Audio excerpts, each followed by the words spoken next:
Yesu ashimwe. Yesu wacu nahabwa icyubahiro. Ndashima Imana cyane muri iki gitondo. Ni igitondo cyiza Imana yaturemeye kugira ngo tunezerwe, kugira ngo twishime. Imana ishimwe rero. Ndahamya neza ko ari umunsi Imana yanyongereye, kuko ni inyongezo. Ndashimira Imana rero ko yanyongera undi munsi kugira ngo mbashe gushima Imana no kuyubaha. Imana yo mu ijuru ihabwa icyubahiro. Ni Gatera Jose, nk'uko bisanzwe guturuka muri Philadelifia. Ndashimira Imana yo mu ijuru cyane. Imana ihabwa icyubahiro. Imana yaraturinze, yabanye natwe. Imana yabanye natwe. Imana ni urukundo. Imana ni urukundo. Ndayishimiye rwose ibyumva hiri mu gihugu cyo mu ijuru. Ndashima Imana kubw'uburinzi bwayo. Imana irarinda rwose, irarinda kandi ubundi ijambo riravuga ngo Uwiteka atarinze umudugudu ngo abarinzi babera amaso ubusa. Rero ndashima Imana kwirinda. Imana irarinda, Imana irakiza, Imana itunga umuntu, Imana irashoboye yitwa ishobora byose. Bityo rero reka dutangire ijambo ry'Imana dusenga, kuko tugiye mu biganiro byacu. Reka dusenga Imana. Mana data wa twese, Mana yo kwiringirwa, Mana y'urukundo, Mana y'imbabazi, Mana ihoraho, Kristo wanesheje igorogota ku musaraba. Ndagushimye ko ushobora byose, ndagushimye ko uri umwami ugira neza bugacya bukira. Izina ryawe rihabwa icyubahiro. Twongeye kugaruka kuri iyi cano turi bazima dushima Imana. Waraturinze, urinda imiryango yacu, urinda igihugu cyacu, urinda abacu bose. N'ubuntu watugiriye, ntabwo hari ibyo twatanze, ariko watugiriye ubuntu. Izina ryawe rihabwa icyubahiro. Rero aka kanya turakaguhaye kugira ngo imitima yose iri budukurikirane ibashe kwakira kugira neza kwawe. Mu izina rya Yesu, imbaraga z'Imana zitubonekeho, kwera kw'Imana kwe ku buzima bwacu. Mu izina rya Yesu duheje imbaraga zose izikinira mu kirere, iz'abagome n'abakonikoni, iz'abapfumu n'ibitavuga Imana byose bitayubaha. Turitandukanya nabyo ntibikatwegera. Umwuka mubi turawirukanye. Imbaraga zihengereza, imbaraga zikinira mu kirere, izafata ikirere, izaca connection y'Imana turazinanije. Amaraso ya Kristo yeza ikirere kandi tubashe kubana nawe Imana. Urakoze kuri bubane natwe mu ijambo ryawe. Urakoze kuri bubane natwe Mwuka Wera katuyobora, katugira inama. Mu izina rya Yesu Kristo, abantu bose badukurikirana barwaye bakire, abafite imitima ikomeretse Mana bongere bumve imbaraga, bumve kugirirwa neza nawe. Urakoze kubyumvise, ni mu izina rya Yesu, amen. Imana ihabwa icyubahiro. Nk'uko nababwiye ni Gatera Jose guturuka muri Philadelifia. Imana y'amahoro ibaha umugisha. Uyu munsi turavuga ku neza y'Imana. Imana yacu iribuka. Imana iribuka, Imana irazirikana. Kandi ushize narabwiye ko Imana izirikana. Imana yacu rwose iribuka ikibuka ko yabanye n'umuntu, ikibuka ko hari umuntu wayikomejeho. Imana yacu iribuka rwose, nayo iribuka nk'uko nawe ujya wibuka umuntu ukamwibuka. Hari abantu wagiye wibuka, hanyuma ubereka ko muri kumwe, ubereka ko bakugiriye neza. Imana nayo iribuka, ikibuka imirimo wakoze, ikibuka amasengesho wasenze. Imana iribuka rwose. Nje kubikubwira, ibyo ukora byose Imana izabyibuka, ibikira muri gahunda iguha ingororano yabyo. Imana ishimwe ko yibuka, Imana ishimwe, Imana ihabwa icyubahiro. Imana yacu iribuka, ikibuka ko ari umuntu wagize umutima mwiza, agakora imirimo myiza. Ikibuka ko ari umuntu wagize ate, wayikomejeho. Imana rero ihabwa icyubahiro. Uyu munsi tugiye kureba ijambo ry'Imana riri mu gitabo cya Samweli, Samweli wa kabiri, ibice bya 9. Reka tuhasome. Bukeye Dawidi arabaza ati, reka dusome umutwe w'ijambo. Uravuga ngo Dawidi agirira neza Mefibosheti mwene Yonatani. Yego, umurongo wa mbere. Bukeye Dawidi arabaza ati, mbese hari uwasigaye wo mu muryango wa Sawuli? Mbese hari uwasigaye wo mu muryango wa Sawuli ngo mugirire neza ku bwa Yonatani? Wo mu muryango wa Sawuli ngo mugirire neza ku bwa Yonatani. Ntabwo ari kubwe, yashaka kumugirira neza ku bwa Yonatani. Urumva ukuntu abantu bibuka? Amen. Bibiliya iratubwiye ngo iravuga ngo Dawidi agirira neza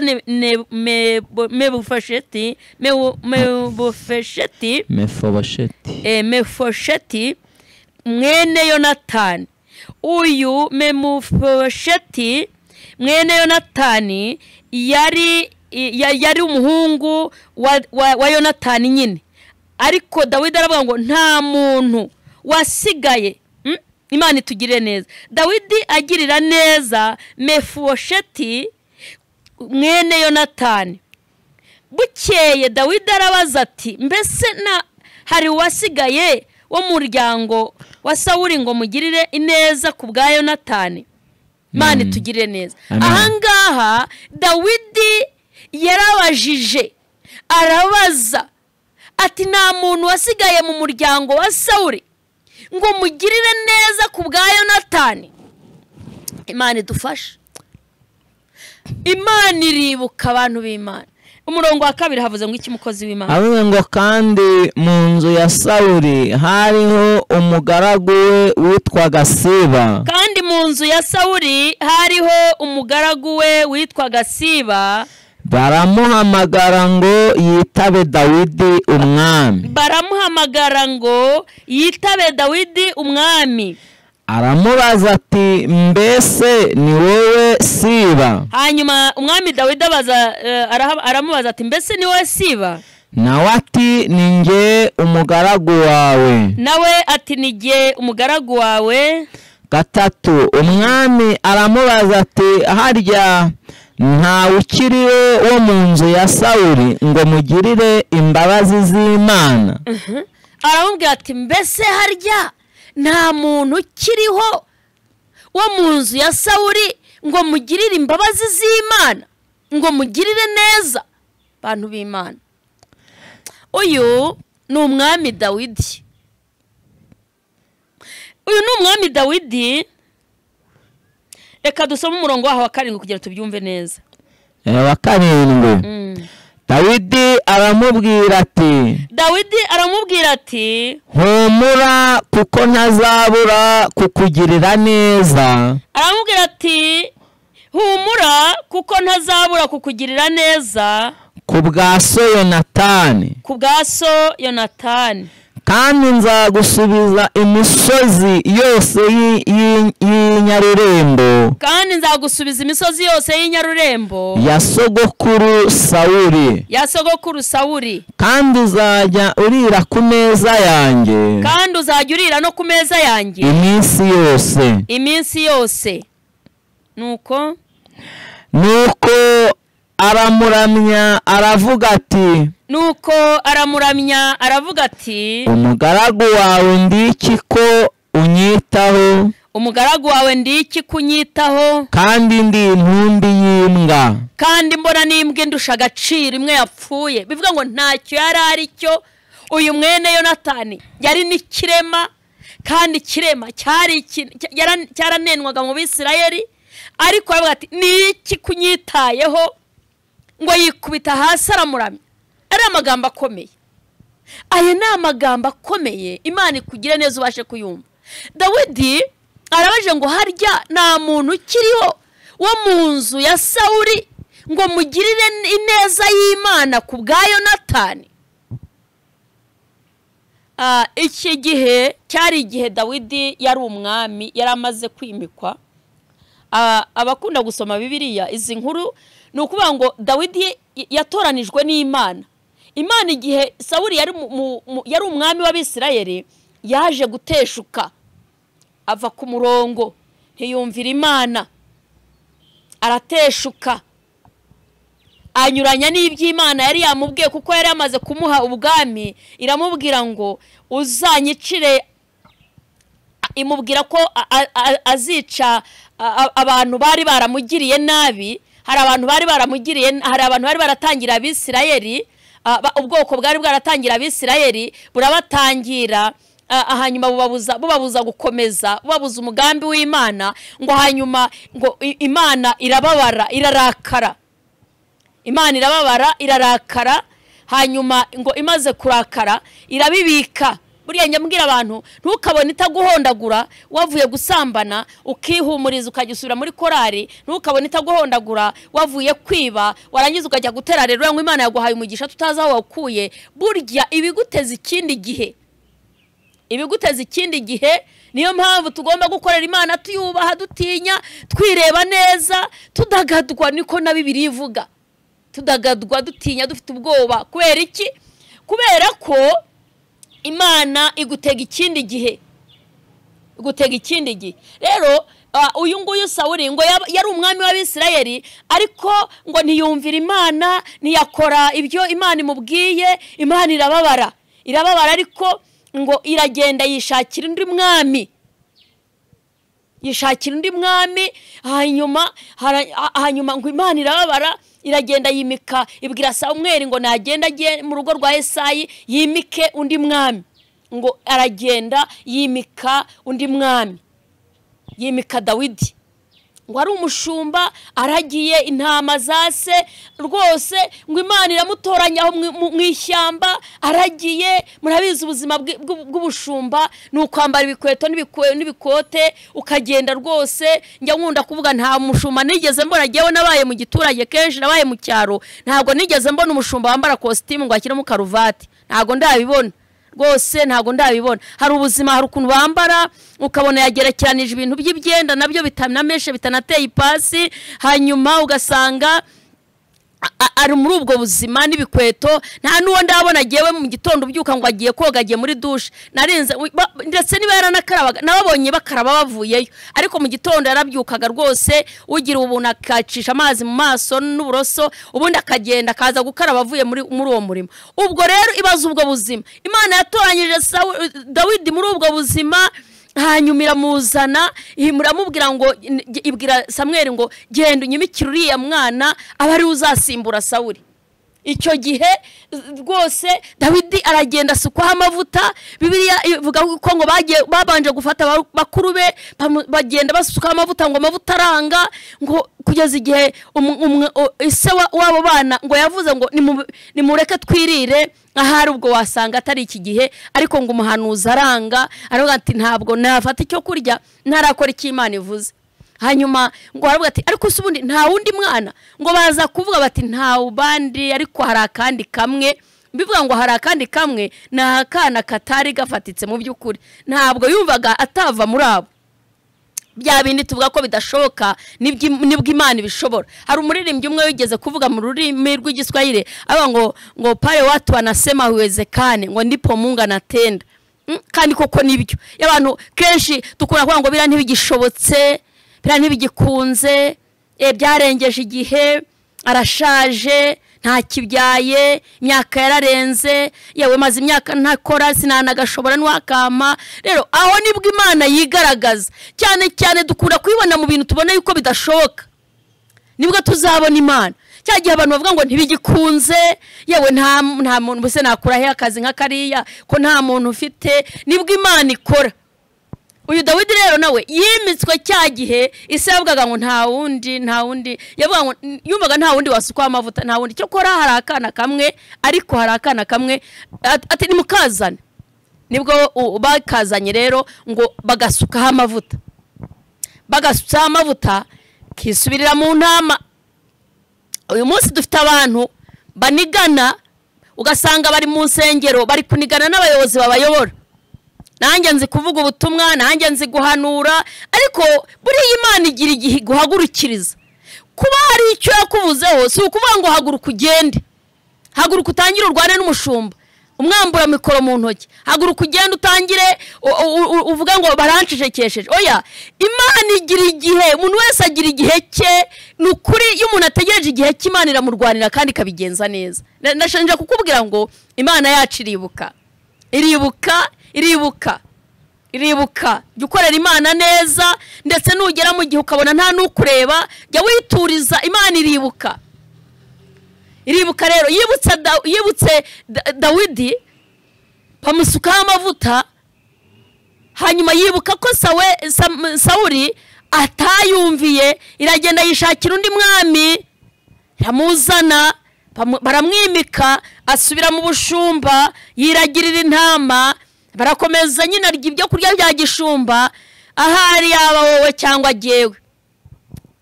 Nari guherwa nkamwa ntimbo mwabibonye ko nimiswa amavuta, rero uyu munsi sinongera kuragira zino ntama, murabizi Imana yansutseho amavuta. Hari ibigambo wenda wari kuvuga cyangwa se nanjye, ariko Imana ishimwe ko ari twe byabayeho. Cyangwa numva kenshi batubwira ngo ntabwo Imana yakugerageza birenze kwizera kwawe, kandi koko nibyo. Yaba ari wowe hari kuvuga utireka reka nimumbise, nimumpe intebe, nimumpe mikoro, nimumpe Bibiliya, nimumpe akanya mvuga Imana yansutseho amavuta. Ariko Dawidi yaratuje, aragenda afata inzira ajya kuragira, basigara baseribura kubera ko babonye umwami. Dawidi asubira mu ntama. Urumva aho ngaho Imana imuha umugabo, kandi Imana yaravuze ngo mbonye umuntu ufite umutima nishimira. Yarafite umutima w'ubwenge, umutima utuje. Iyo umutima utuje ubona Imana ubana nayo. Iyo utuje Imana irakuyobora, iyo utuje Imana ikwereka icyo gukora. Je kukubwira ngo ntukirwanirire mu rugamba rwose uhura narwo. Ntambara ubundi uri umukristo ziba ari iz'Imana, ntabwo ziba ari izawe. Imana irazirwana. Dawidi aragenda yisubirira mu ntama, araragira, aratuza, aravuga ngo Mana igihe cyawe nikigera uzasohoza umugambi wawe. Haza kuba intambara y'Abafilisitiya n'Abisirayeli. Ngo Abafilisitiya barabangamira cyane, babamerera nabi, babivugaho. Bibiliya ivuga ngo harimo uwitwa Goliyati, ngo cyari ikigabo kinini, ngo kibigango. Baza kuba bati noneho nimuzana umwe mu Bisirayeli, natwe tuzana undi mu Bafilisitiya, barwane unesha. Intambara irabirangiye. Dawidi rero yahagurutse muri icyo gihe, umuntu w'Imana, Imana izagushakira inzira. Ntukibaze uko uzatabarwa. Witeka nawe agisha inama. Isaha nigera komeza wubaha Imana, utuze, Imana iribuka. Iyo ntambara iraba ngo irarimbanya. Ise wa Dawidi aravuga ngo gemurira bene so ku rugamba. Bakuru be bari baragiye ku rugamba, bari mu Bisirayeli bariho barwana. Baza aza kugenda agemuye abashyiriye ingemu, ngo ariko birabananira, basanga urugamba rurakomeye. Ariko ngo Dawidi arareba, aritegereza, abona nagasuzuguro abantu b'Imana bari gusuzugura. Burya reka nkubwire, iyo uri mu mwuka w'Imana hari ibintu udashobora kwihanganira. Kubona abantu basebya umurimo w'Imana, kubona abantu bawangiza, kubona abantu basebya bene se, kubona abantu bavuga nabo bakorana, kubona abantu bavuga nabo babana. Hari ibintu umuntu uri mu mwuka w'Imana, umuntu uri w'amavuta y'Imana, hari ibintu atihanganira. Kubona umuntu akora nabi, kubona umuntu yangiza. Yuri mu Imana, yuri amavuta y'Imana, ibyo bintu ntago ujye ubyihanganira, ntago wabisiporta, ntago wakwihangana. Rero icyo gihe ngo nicyo gihe Dawidi yahagurukijwe n'Imana, ariko yabanje gutuza, yabanje kwihangana. Imana itugirire neza. Yabanje kwihangana, yabanje gutuza, aratuza rwose, arihangana. Igihe kiragera, Abafilisitiya barwana n'Abisirayeli, urugamba rurakomera, ngo bajye murebera bananira. Ariko ngo batari kubundi uwakwicura mugabo nkamuhiki. Nibwo ngo yagiranye ibiganiro n'umwami Sawuli. Baraganira, biba ngombwa ko hari ibiguza mwemereye, ko hari ibihemba mwemereye se. Rero sishatse kuvuga ukuntu byageze, ariko ngo yishe Goliyati. Hanyuma Sawuli agira ishyari, biramubabaza. Cyo gihe biramubabaza, bituma Dawidi ahura n'urugamba. Je no kukubwira ngo mu muhamagaro wawe, mu masezerano yawe, ntago hazaburamwe intambara. Oya, ntago zizabura. Isezerano ribamwe intambara rwose. Mujye mwibuka igihe Imana yahaye Yosefu isezerano. Igihe Imana yamuhaye isezerano, yaramubwiye ngo bakuru be bene se bazamupfukamira, na se bazamwubararira. Ngo ibyo bibatera uburakari, bibatera isezerano ubundi riguteza urugamba. Nta nubwo Imana ikubwira aho rizanyura. Njya nkunda kubabwira, iyo ikubwiye ngo nguhaye umwana, nugira ngo uzapfa kugenda utwite, ujya kubona umwana kwicaye ku bibero. Sabaza ababyeyi batwite inda z'amasezerano, araruha, akababara, akarwara, akajya mu za serumu, muganga akamubwira ngo ucurame, ngo ntuzongere ngo kugenda uhagaze, ngo ujye ucurama, ngo ujye umanura umusego, bikaba ibibazo. kwa mwana ukajya kubagwa ku bandi ko nababyaye neza ariko yavuzweho hari Imana yamuvuzeho ugasanga isezerano riracunda rigukuramo amavuta isezerano ry'Imana. Haleluya haleluya. Ndagira ngo iki gitondo wa muntu w'Imana we wenda urananiwe ngo nakoze neza hari imirimo nakoze ariko ntabwo Imana yayibutse yaribagiranye nabo nagire neza barabyibagiwe ariko reka nkubwire Imana iribuka. Wenda wowe bakwibagirwa wenda nawe wari wabo wibagiwe hari nibyo wibagiwe barakugire neza ariko Imana yo ntijya yibagirwa. Imana iribuka. Yibutse Dawidi yibuka yuko yamusutseho amavuta imushakira inzira ajya kurwana aratsinda rwana n'Abafilisitiya. Urwo rugamba nge navuga ngo yaruteguye ku bwa Dawidi. Rero ngo Dawidi arwana urugamba ararutsinda. Sawuli bimutera umubabaro nawe hagurukira Dawidi kwari kugira ngo akomeze isezerano akomeze isezerano. Bimera bityo ngo arangije Bibiliya iravuga ngo arwana na Sawuli none atangira kumuhunga. Cya gihe yakabaye atsinze Goliyati yari guhita amenyekana yari guhita asigwa bavuga bati koko uyu mwana ni umugabo uyu ari mu imbaraga z'Imana uyu yayobora n'igihugu uyu yayobora n'abantu uyu hari inshingano yashobora. Icyo gihe nibwo bari kumuhagurutsa niwo mwanya yari abonye ariko nabwo ahura n'urugamba nanone. Kandi nawe uriyumva wageze mu kazi uravuga uti Imana ingiriye neza kangaka ndabona kazansunika none nako karimo intambara. Wageze mu rugo uravuga uti Imana inkuye ku gisuzuguriro ndubatse ngize n'amahirwe mpise mbyara ariko urugo nabwo rundi rurimo intambara. Bivuga ngo intambara nizibura zitabayeho twavuga iki? Twavuga ko twarwanya urugamba ruye. Aya mapeta twazayahabwa ari uko twakoze iki? Intambwe yose tugezemo dusanga hari bidutegereje kuturwanya. Intambwe yose duteye hari bidutegereje kugira ngo bidukiranye. Nuko nguko rero Dawidi yakiranijwe. Yarakabaye yishe Goliyati. Yarakabaye afatwa agashyirwa ku bwami cyangwa se bakamugira hafi aho bakongera ko amatora agatorwa ariko siko byagenze. Ahubwo yarongera arwanwa arongera arahunga arongera aragenda ajya kuba mu buvumo yakuba mu ishyamba ahunga Sawuli. Kandi Sawuli yakije intambara. Ntibizagutangaza kenshi ushobora kuzarwanwa n'abantu wagiriye neza wasengeye wabwirije bakaba aribo bakurwanya. Niko mu nzira bimeze. Mu nzira habamo za bariyeri, mu nzira habamo imitego, mu nzira habamo ibikurwanya. Nuzacika intege rero Imana ijya yishakira inzira.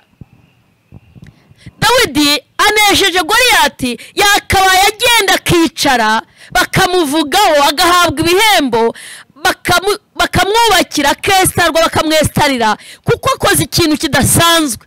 Imbaraga z'Imana zirigaragaje muri we ariko siko bigenze.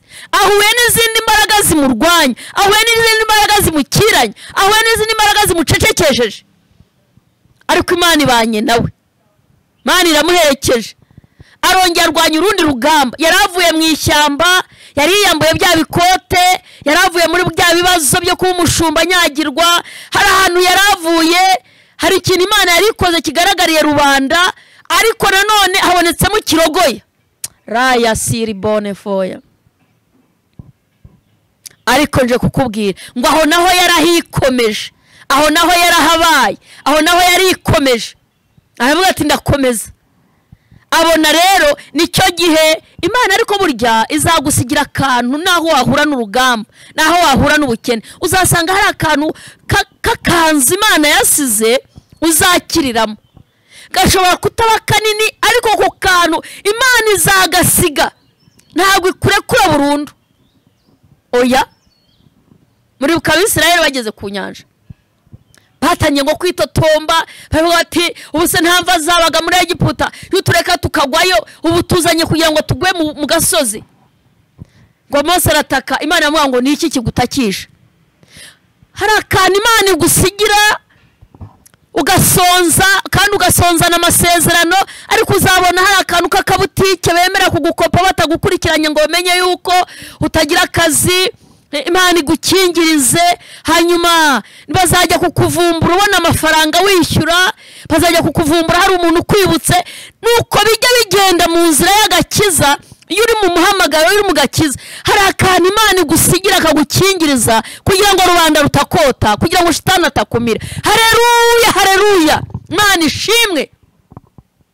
Dawidi yabayeho rero muri ubwo buryo, abaho mu nzira zigoye, abaho mu buzima buruhije, biramuvuna cyane. Yaragize amahirwe yo kuva mu ishyamba no kuragira, yaravuye mu buzima bugoye, hari ahantu yaravuye, hari ibyo yaracitse, kuko naho mu ishyamba yahuraga n'intare n'idubu, ariko ngo Imana ikamuha imbaraga akazishwanyaguza.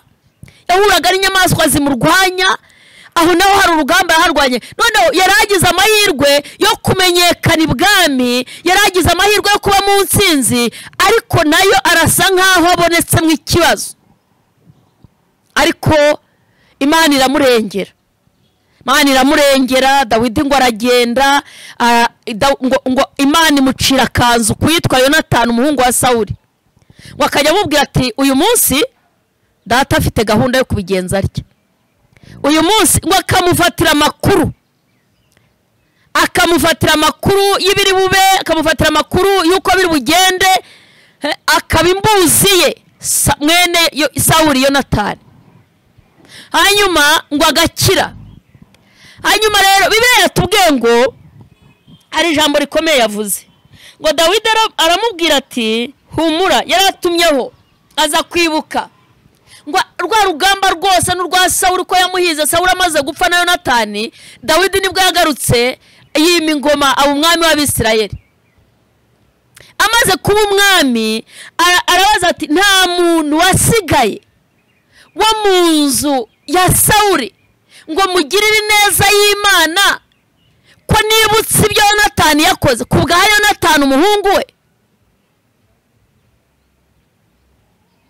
Ngo baramubwira bati hari umwana wasigaye. Bahamagara umugaragu wari uwa Sawuli yitwaga Siba, ngo Siba araza, avuga ati hari umwana wasigaye w'ikirema. Noneho wa mwana w'ikirema ngo baramutumira araza.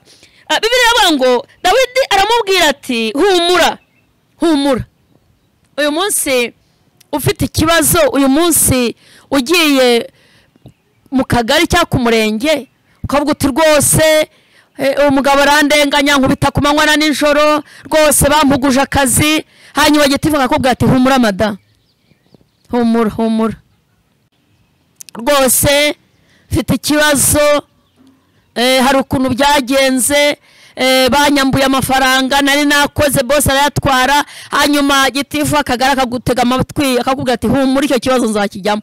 Nagutaha wishimye, nagutaha unezerewe, ntugenda ugateka ukavuga uti gitifu yambwiye ngo nimpumure. Ibaze umwami noneho Dawidi bamuhamagariza umwana wa Yonatani ngo yari ikirema, baramuzana bati dore n'uyu wasigaye ni n'umuhungu wa Yonatani, ariko ni ikirema. Ngo hanyuma Dawidi aramubwira ati humura, kuko ntazabura kukugirira ineza ku bwa so Yonatani, ntabwo nzabura kutakugirira neza ku bwa so Yonatani. Imana iribuka abantu b'Imana. Korera Imana n'umutima umwe, korera Imana unezerewe, korera Imana wishimye, jya ugira imirimo myiza, jya ugira imirimo myiza. Yewe ndibuka igihe kimwe data umbyara yigeze gusanga hari umuntu wanyoye arasinda, asinze baramukubita, baramukura bamujugunya ku muhanda. Aramureba harati umuntu ubu ni muzima, kandi nawe yaravuye kunywa na data yaravuye mu kabari kunywa. Ngo amucaho, ariko abandi bose ngo bagendaga bamucaho. Noneho ngo amucaho, twari tukiri abana batoya, amucaho aramwitegereza, abona uwo muntu yakubiswe, yavuye amaraso, abatuye umuntu se ko yakomeretse ariko agihumeka ngo aramufata amushyira ku igare amujyana twari tukiri mu mahanga amujyana kwa muganga. Aravuga ati si umuntu ndamenya nte ba nyirawe ngo amugeze kwa muganga hari nijoro. Arangije bareba mu mufuka w'uwo muntu hanyuma arebye mwabona ibyangombwa bye. Arangije bashyiraho itangazo. Umugore araza amaze kuza baravuga ati muvuze hanyuma ibindi byose muzabimbaza ngenda mbitanga. Hanyuma icyo gihe datumbyara arabikora twabaga hanze y'iki gihugu. Hanyuma igihe kiragera uwo muntu waranakira. Data aragenda amukurikirana aramufasha yumvaga nta bindi yari yishoboye ntiyarabuze icyo arya ntiyarabuze icyo agaburira umuryango we. Hanyuma ariko agirira neza uwo muntu. Noneho haza kuba igihe igihugu twari turimo habamo ibibazo by'intambara ariko twe turi abana. Hanyuma papa waza no gupfa apfuye ariko tuza kugirirwa neza n'umuntu. Uwo muntu nawe aho hantu twaragiye dutyo duhunga tuza kugera aho hantu. Uwo muntu agurisha inka nta ntambara y'ibwahagere. Aravuga ati aba n'abana barunaka ngire neza aduha itike turagenda tuva muri icyo gice.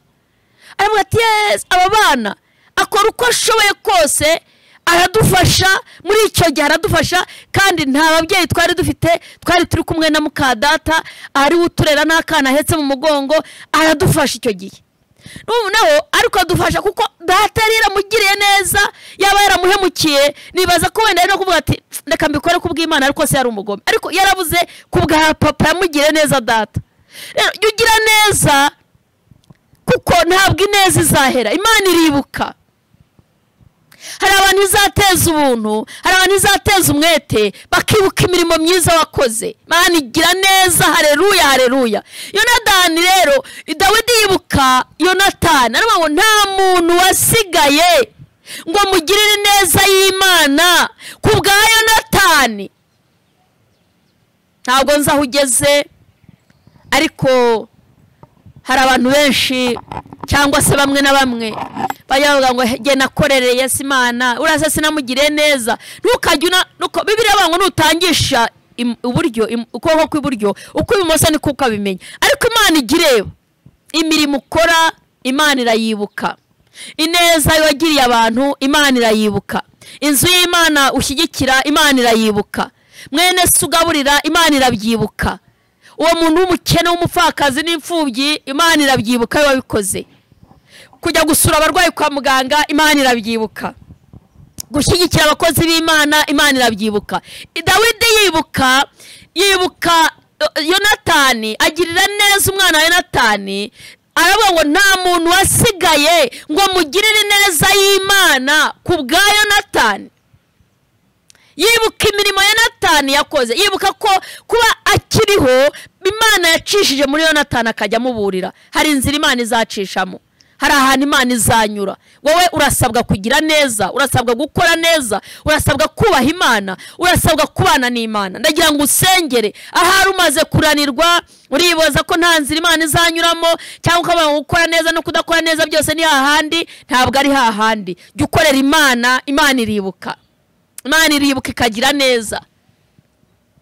Niba mbasha kuba nkiriho niba mbasha kuba mpagaze nuko Imana yagiye yibuka.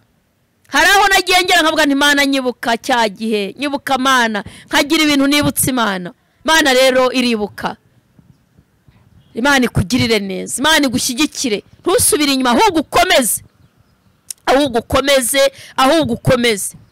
Mana data wa twese Mana ishobora byose Mana yo kwiringirwa Kristo wanesheje igorogota ku musaraba. Uri data wa twese, iri ni ijambo ryawe. Ndasengera abantu bose bari bamaze gucika intege, ndasengera abantu bose bari bamaze gusubira inyuma, ndasengera abantu bose bumvaga babivamo. Mana uribuka rwose, kwibuka ko hari umukobwa wakwikomejeho, kwibuka ko hari umukobwa wakwikomejeho, kwibuka ko hari umugabo ukubaha, kwibuka ko hari umugore ukubaha, kwibuka ko hari umuntu ufite umutima ukubaha utinya, kwibuka ko hari umuntu ufite umutima w'ubugwaneza. Mwami Yesu, n'igikombe cy'amazi twahaye abantu, icyo nacyo ujye ukibuka mu izina rya Yesu. Imbaraga z'isumba byose zongere zigaruke ku bantu, ubongerera imbaraga. Uyu muntu ucitse intege, uyu muntu urwaye, uyu muntu wasibiye inyuma, uyu muntu wacitse intege, ndabasengeye kuboko kw'Imana kubabonekeho. Raya siribone. Urakoze data, urakoze ko wibuka, urakoze kuzirikana, urakoze kushyigikira abantu bawe, urakoze ko nta muntu uzakoza isoni keretse bakuva mu isezerano nta mpamvu, urakoze ko nta muntu uzatererana, abaguhanze amaso uzabagirira neza. Urakoze kuri hano kandi ufite umugambi wo kugira neza ubwoko bwawe. Urakoze kubwira ijambo. Dusengeye rero umurimo wawe, dusengeye abakozi bawe, dusengeye abakristo. Uyu mubyeyi urwaye mu nda, ufite randevu yo kuzabagwa ibibyimba, Mana umukoreho, zabane n'abaganga, zahagararane nabo, zakora operasiyo katika jina la Yesu. Ndamusengeye kuboko kw'Imana kumubeho. Uyu muntu ufite urugendo ariko ufite ubwoba, uzamuherekeze, zohereza marayika agendane nawe. Kuboko kw'Imana kuzabane nabo. Shyigikira itorero, shyigikira umurimo wawe, shyigikira abakozi bawe, shyigikira abagukorera ku manywa na nijoro. Dusengeye abayobozi, dusengeye igihugu cyacu mu izina rya Yesu. Dusongeye abakugana bose, abaguhanze amaso, Mana ujye ubagirira neza. Urakoze ko wumvise abashobewe, abarushye n'abaremerewe, ubagirire neza. Cyubahiro kibi cyawe mu izina rya Yesu, amen. Mana ibagirire neza. Yari Gatera Jose guturuka muri Philadelifia. Reka nguhe telefone ushobora gukenera kugira ngo umbwire ngo ariko koko ubu Imana izibuka nibi, ese nakora gute kugira ngo Imana izanyibuke. Reka nguhe telefone nagufasha. Ni 078 50 98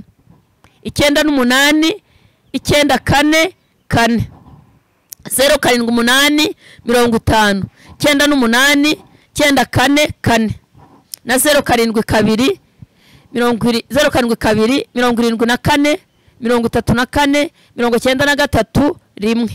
Imana y'amahoro ibaha umugisha. Yari Gatera Jose.